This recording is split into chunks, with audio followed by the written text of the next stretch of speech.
नमस्ते सदावत्सले मातृभूमि में हम लोग बात करने जा रहे हैं ऑस्ट्रेलिया के हमले की। ऑस्ट्रेलिया में जो हमला हुआ उसमें यहूदी कुछ अपना त्योहार मना रहे थे। पहला ही दिन था।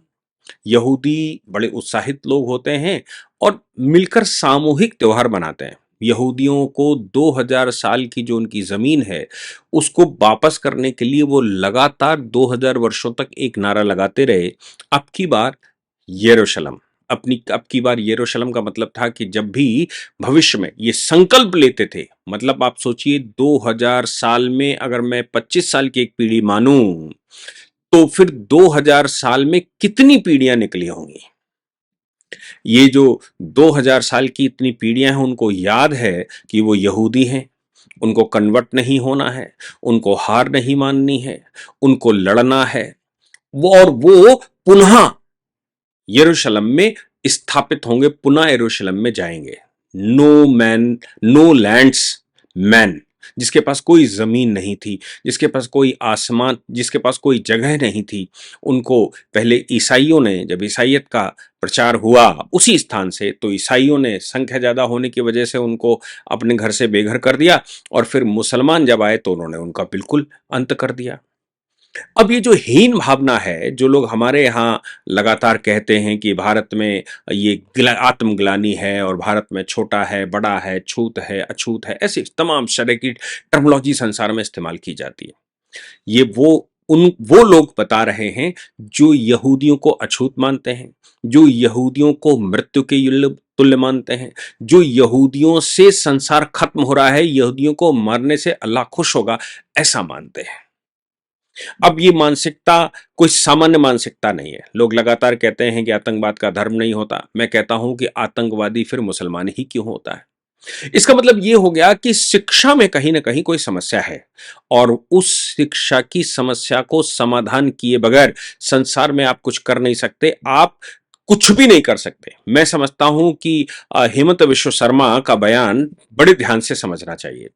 जब उन्होंने कहा एक इंटरव्यू में कि मैं मुसलमानों की मदद करता हूं, मेरे राज्य में मुसलमान रहते हैं, मैं मुसलमानों के लिए काम करता हूं, और जब वो हमको धन्यवाद करने आते हैं और मैं कभी वोट के लिए उनसे कहता हूं तो वो कहते हैं कि हम किडनी निकाल कर दे सकते हैं, वोट नहीं दे सकते। आपने मेरा काम किया है, आपने मेरा सहयोग किया है, मेरी किडनी निकाल लो, व्यक्तिगत रूप से किडनी निकाल लो, लेकिन मेरा सहयोग, मेरा वोट नहीं मिल सकता। मेरा वोट तो शासन बदलने के लिए है और वो विचारधारा के आधार पर बदलेगा, क्योंकि मामला ये नहीं है कि वो उसने मदद की। मामला तो यह है कि जिसने मदद की उसको तो वो मानते हैं अल्लाह ने इसका दिमाग बदल दिया इसलिए इसने मदद की, और अगर मुझे करना है तो इसी व्यक्ति की करनी है। लेकिन दारुल इस्लाम तो स्थापित करना ही है संसार में। लेकिन संसार में गैर मुस्लिमों को तो खत्म ही करना है, वो तो अब रहने के योग्य नहीं है। ये विचारधारा, जब नया मुसलमान बनता है तो मुल्ला प्याज ज्यादा खाता है, और प्याज ज्यादा खाता है तो ये बात मान लीजिए कि उसको इस्लाम भी बड़ा अच्छा लगता है जब नया मुसलमान होता है। क्योंकि कुरान को अगर मुसलमान की दृष्टि से पढ़ेंगे या इस्लामिक लिटरेचर को मुसलमान की दृष्टि से पढ़ेंगे तो ऐसा उसको एहसास होता है, वो स्वयं में हिप्नोटाइज होता है और उसको लगता है कि संसार पर मैं शासन करने के लिए पैदा हुआ हूं, अल्लाह ने सारी नियामत मेरे लिए दी है। ये थोड़ी बहुत बाधाएं हैं काफिरों के रूप में, नॉन मुस्लिम के रूप में, इन बाधाओं को समाप्त कर लिया, ये काम कर लिया तो अल्लाह मुझे नियामत बरतेगा। इसका मतलब बिल्कुल साफ है कि जीवन में जो धोखा देने वाले लोग होते हैं वो हमेशा यही कहते हैं ये कर लो तो ऐसा कर लेंगे, वो कर लो तो वैसा कर लेंगे। अब वो भी धोखे में, गफलत में रहते हैं कि ये कर लूं, ये सारे काफिरों को खत्म कर लूं तो हमें जन्नत मिलेगी। अब ये फिलॉसफा जिसके दिमाग में बचपन से, जब वो पैदा हुआ हो, बचपन से उसके दिमाग में डाल दिया गया हो, आप उसको कितना ही पढ़ा लिखा लीजिए, आप उसको कितना ही संसाधन मुहैया करवा दीजिए।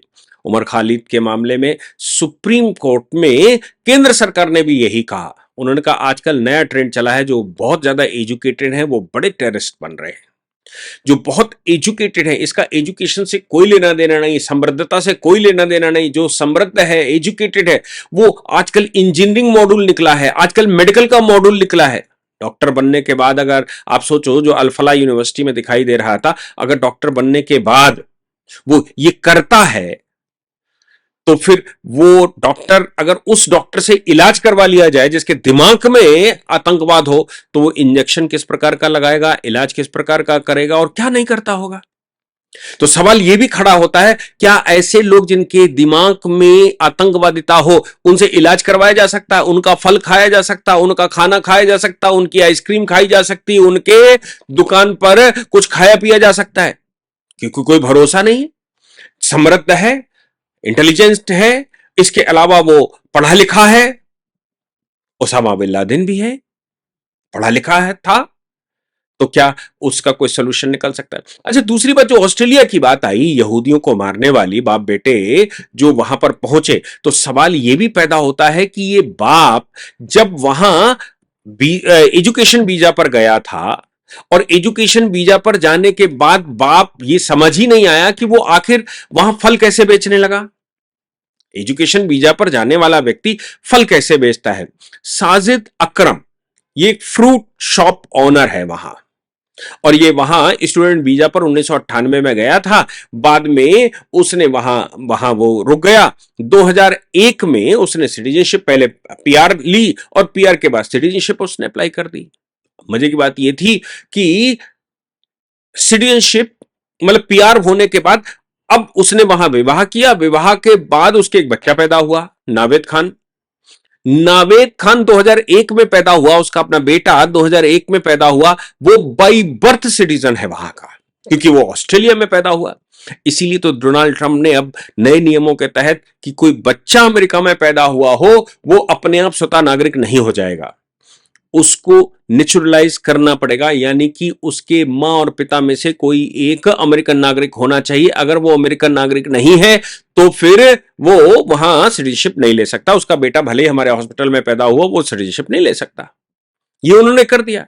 फिर दूसरा, डोनाल्ड ट्रंप ने इन्हीं सबको ध्यान में रखते हुए यह भी किया कि भाई जो भी वहां पर आएगा उसकी 5 साल की सोशल मीडिया की प्रोफाइल का उसको चिट्ठा देना पड़ेगा, उसको अकाउंट बताना पड़ेगा। बाकी बाकी उनकी इन्वेस्टिगेटिव एजेंसियां वो जो आपने छुपा दिया, जो डिलीट कर दिया होगा, वो सब फिर रिकवर कर लेंगे।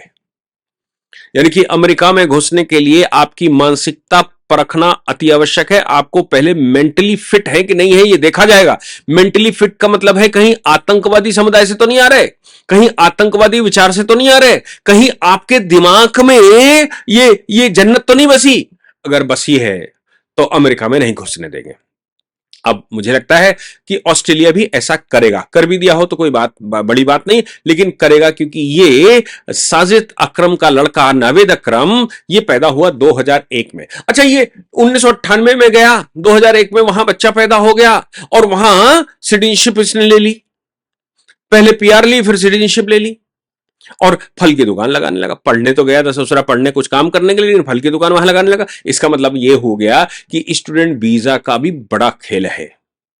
स्टूडेंट वीजा भी किसी देश को देने से पहले बहुत कुछ देखना है, और स्टूडेंट वीजा पर जो व्यक्ति आया है उसको 100% उसके देश वापस भेजने के लिए कानून बनाना पड़ेगा। पढ़ने के बाद आपको वहीं वापस जाना, किसी भी हालत में वापस जाना। बाद में आपको कोई कंपनी हायर करेगी तो देखेंगे, लेकिन स्टूडेंट वीजा पर जो आया है उसका कंपलसरी है कि वो हमारे देश में पढ़ने के बाद कम से कम 3 साल तक अपने देश में जाएगा, नहीं तो वहां जाएगा भीख मांगने लगेगा या फिर वो दुकान लगाने लगेगा।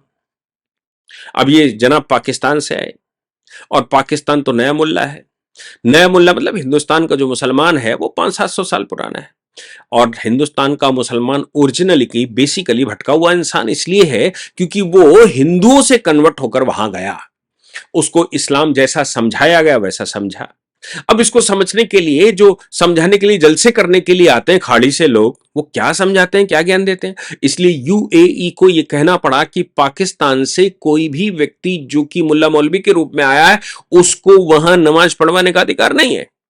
सऊदी अरेबिया ने भी बैन कर दिया। उन्होंने कहा भैया ये लोग जो आते हैं ये कुरान के तर्जुमे बताते हैं, उल्टा सीधा बताते हैं, हमारे देश में लोगों को भड़काते हैं, देश में ये गलत तरीके से इंटरप्रिटेशन करते हैं और ये सिर्फ आतंक फैलाने का काम करते हैं। इसलिए पाकिस्तान ओरिजिन से कोई भी व्यक्ति जो कि कुरान का जानकार हो, जो फिक का जानकार हो, जो इस्लाम का जानकार हो, उसको वो मस्जिद में तकरीर रखने के लिए तो एटलीस्ट कभी नहीं रखते। बैन कर दिया है। भारत में भी ये करना चाहिए। मुझे लगता है तकरीर करने वालों को ये तकरीरें बंद कर देनी चाहिए। लेकिन ये जनाब वहां पहुंचे और यहूदी अपना त्योहार मना रहे थे। यहूदी तो ना बाप बेटा दोनों। भाई एक इनमें से डिस्टर्ब है समझ में आता है, लेकिन दोनों डिस्टर्ब है। दोनों ने एक एक मोर्चा संभाल लिया, गोलियां चलानी शुरू कर दी और तड़क तड़क गोलियां चलानी शुरू करी। 15 लोग मर गए और दर्जनों लोग घायल हो गए। 40 से ज्यादा लोग घायल हो गए जो अस्पतालों में हैं, मरणासन स्थिति में है। 15 लोग तो तत्काल वहीं पर गोली लगने से मर गए। इनमें से एक कोई आतंकवादी संगठनों के चक्कर में आ गया होता या उनके साथ मिल गया होता, जिसकी वजह से ये लगता है कि नहीं नहीं ये जो है वो उनके चक्कर में आ गया इसलिए ऐसा हो गया, लेकिन बाप बेटे दोनों। इसका मतलब है कि बेसिक एजुकेशन में कहीं समस्या है। मैं साफ तौर पर कहता हूं, जब तक कुरान संसार से बैन नहीं होगी, जब तक इस्लामिक लिटरेचर बैन नहीं होगा, भले ही कुरान बैन ना हो, कम से कम वो 24 आयतें जो आतंक फैलाने की बात करते हैं, जो वसीम रिजवी लेकर आए थे, वो जब तक बैन नहीं होंगी, नहीं तो लिटरेचर बैन करना पड़ेगा। और आपको पूरे संसार को मस्जिदों से ये तकरीरें बंद करनी पड़ेंगी। जिसको नमाज पढ़नी है मस्जिद में मत पढ़े, मर्जी हो वहां पढ़ के पढ़े और अपने में रहे। ये जो फिलॉसफी समझाने वाले लोग हैं कि ऐसा हुआ था तो वैसा कर दिया और यही ईंट बजा देंगे और वो तुम्हें इसलिए दिया, नमाज पढ़िए, कुरान घर में पढ़िए, लेकिन किसी दूसरे के सामने इंटरप्रिटेशन नहीं कर सकते, क्योंकि ये एक ऐसा सिस्टम आ गया है जिसमें सिर्फ आतंक फैलाने के अलावा ये जो मौलवी मुल्ला हैं वो दूसरा काम करते ही नहीं है, आतंक फैलाते हैं। इसलिए जब यहूदी त्योहार मना रहे तो उनको अच्छा अवसर मिला, उनको लगा कि जन्नत पहुंच जाएंगे। अच्छा अवसर मिलकर 6-6 लाइसेंस, आप सोचो कोई भी व्यक्ति 6-6 आर्म्स के लाइसेंस ऑस्ट्रेलिया में किस लिए रखता होगा, जो शांतिप्रिय देश है। सिर्फ उसका उद्देश्य लंबा रहा होगा और बाप बेटे दोनों ही हिप्नोटाइज होंगे, बाप बेटे दोनों ही रेडिकलाइज होंगे और रेडिकलाइज होने की वजह से दोनों चल दिए जन्नत लेने के लिए, मानवता को नष्ट करने के लिए। तो ये बात विचारणीय है कि पाकिस्तान में जिसका जन्म हुआ, वो पाकिस्तान में जो सीखा समझा और उसके दिमाग में जो बात आई, वो ऑस्ट्रेलिया चला गया। वो कहीं ऑस्ट्रेलिया चला जाए, अमेरिका चला जाए, ब्रिटेन चला जाए, जहां कहीं भी जाएगा वहां आतंक ही फैलाएगा। इसलिए अब तो ये घटनाओं के बाद अब तो ये लगता है कि कभी संसार इस फिलॉसफी से, इस आतंक से कभी मुक्त हो पाएगा? क्या ये राक्षसी विद्या से कभी मुक्त होगा? क्या राक्षसों से कभी मुक्ति मिलेगी?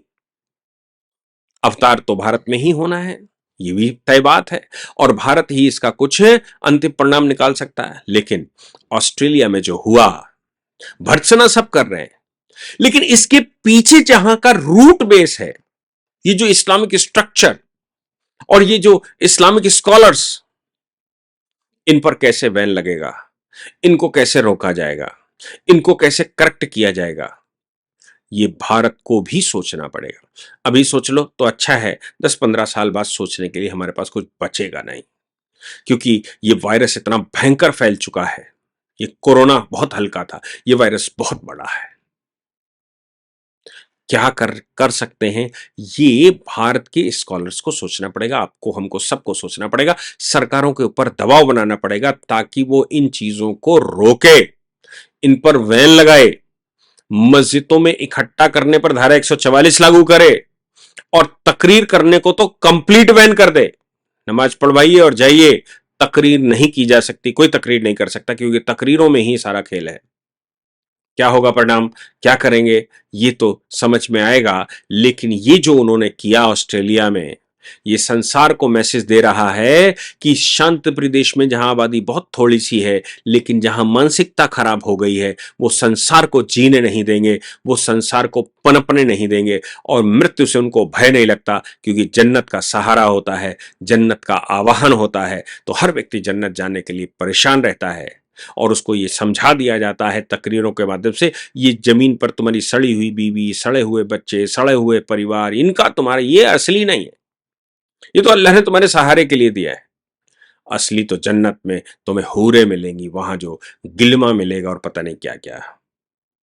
आप निश्चित तौर से लिख कर बताइएगा, ये मानसिकता का ही खेल है जो ऑस्ट्रेलिया में हुआ और पाकिस्तान से व्यक्ति गया था, इसलिए पाकिस्तानी मानसिकता, हिंदुस्तान, पाकिस्तान, बांग्लादेश, मतलब हिंदुस्तानी सब कॉन्टिनेंट की मानसिकता जो मुसलमानों की है, जो कट्टरपंथ है, कट्टरपंथ इसको नहीं कहना चाहिए, चरमपंथ नहीं कहना चाहिए, इसको आतंकवाद है, इसका सॉल्यूशन क्या है? जय हिंद, जय भारत, वंदे मातरम।